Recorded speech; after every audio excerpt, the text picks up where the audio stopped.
आज आपको सुनाने जा रहे हैं एक और नई कहानी, बिल्ली के गले में घंटी। तो चलिए शुरू करते हैं इस कहानी को। बहुत समय पहले की बात है। एक बहुत बड़े घर में सैकड़ों चूहे रहा करते थे।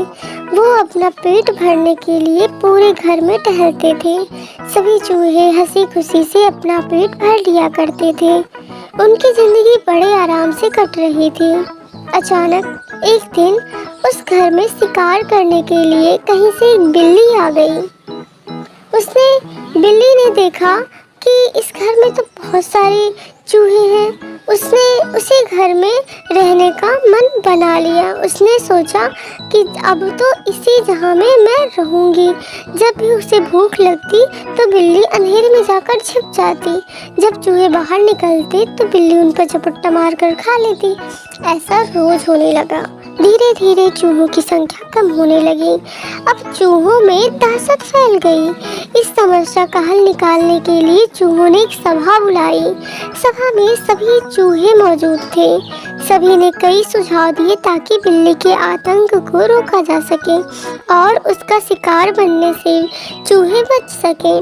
किसी का सुझाव ऐसा नहीं था कि जिसने बिल्ली का आतंक रोका जा सके। सभी चूहे बैठे ही थे कि अचानक से एक बूढ़े चूहे ने सुझाव दिया। उसने कहा कि हम बिल्ली से बच सकते हैं, लेकिन उसके लिए एक घंटी और धागे की जरूरत पड़ेगी।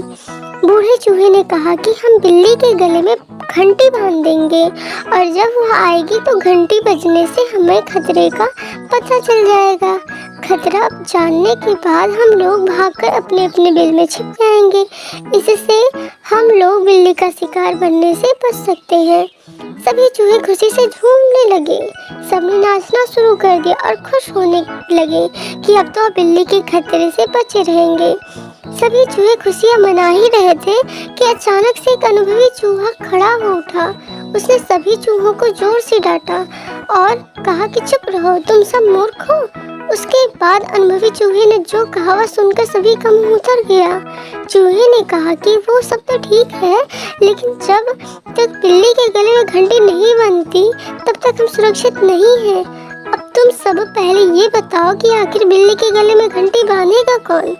सभी चूहे एक दूसरे की तरफ देखने लगे। सभी में सन्नाटा छा गया। सभी चूहे निराश हो गए। इसी बीच बिल्ली के आने की आहट पाते ही सभी चूहे भागकर अपने अपने बिल में जाकर छिप गए।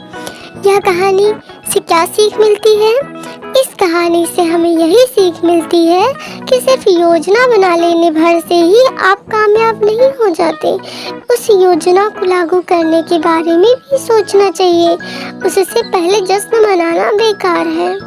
यह कहानी आपको कैसी लगी हमें ज़रूर बताएं। Thank you.